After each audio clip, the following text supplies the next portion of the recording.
एक बार भगवान शिव नंदी की एक बात को अनसुना कर दिए, जिससे नंदी अत्यंत दुखी हो गए। वे सामने आने के बजाय माता पार्वती को एक पत्र लिखा। पत्र के ऊपर लिखा था, मेरी प्यारी माता। माता पार्वती भगवान शिव को वह पत्र पढ़कर सुनाने लगी। माता, मैं कोई राजकुमार नहीं किसी शास्त्र में वर्णित कोई पुण्यात्मा था। मैं तो एक साधारण वृषभ था, धरती पर जन्मा और धरती पर लांछित हुआ। मेरा जन्म एक अत्यंत निर्धन किसान परिवार में हुआ। माता, जब मुझे भूख लगती थी तो माँ मुझे आंखों से छिपाकर दूध पिलाती थी, क्योंकि गांव में कहा गया था, ये बछड़ा अपशगुन है। इसके माथे पर जो निशान है वो मृत्यु का संकेत है। माता, मुझे नहीं मालूम था अपशगुन क्या होता है, लेकिन मैं माँ की कांपती आंखों में देखता था, जिसमें था डर, असुरक्षा और ममता। जब मैं थोड़ा बड़ा हुआ तो लोगों ने मेरी पीठ पर हल जोतने का बोझ रखा। वो रस्सियां मेरी गर्दन में कसती थी। माता, उस समय मैं काफी दर्द झेलता था, लेकिन मैं कुछ नहीं कहता था, क्योंकि शायद मेरी नियति यही थी। पर हर बार जब भी मैं गिरता, माँ दूर बैठी सिसकती, रोती और कहती, बेटा, तू किसी दिन एक देवता की सवारी बनेगा, मैं जानती हूँ।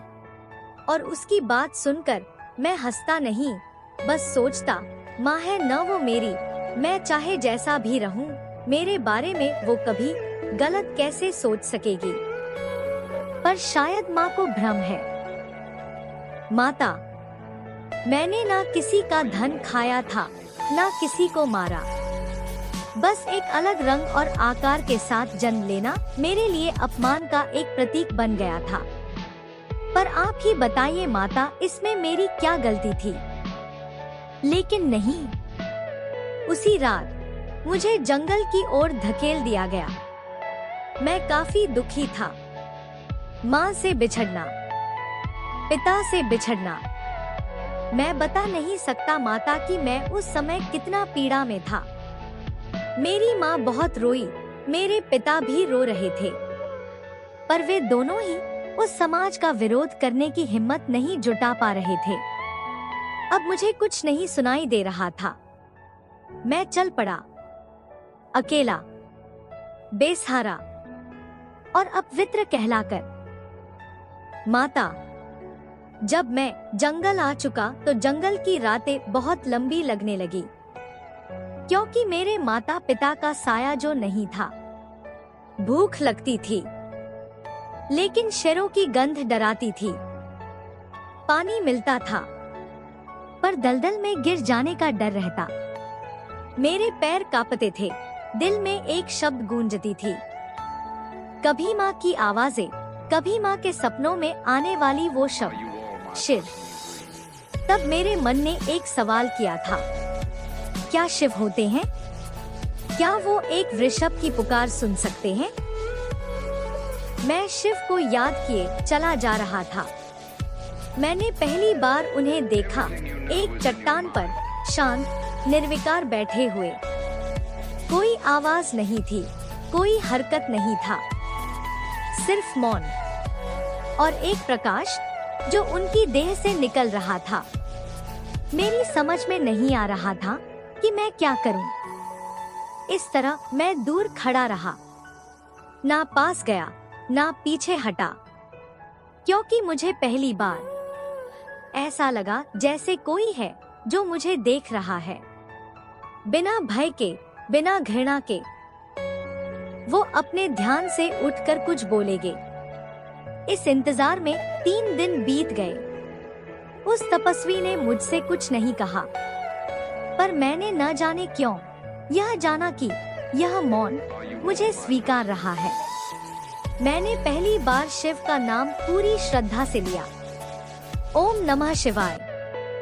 और जब मैंने आंखें बंद की तो लगा जैसे मेरे भीतर कुछ टूट रहा है, कोई घाव खुल रहा है और कोई आशा जन्म ले रही है।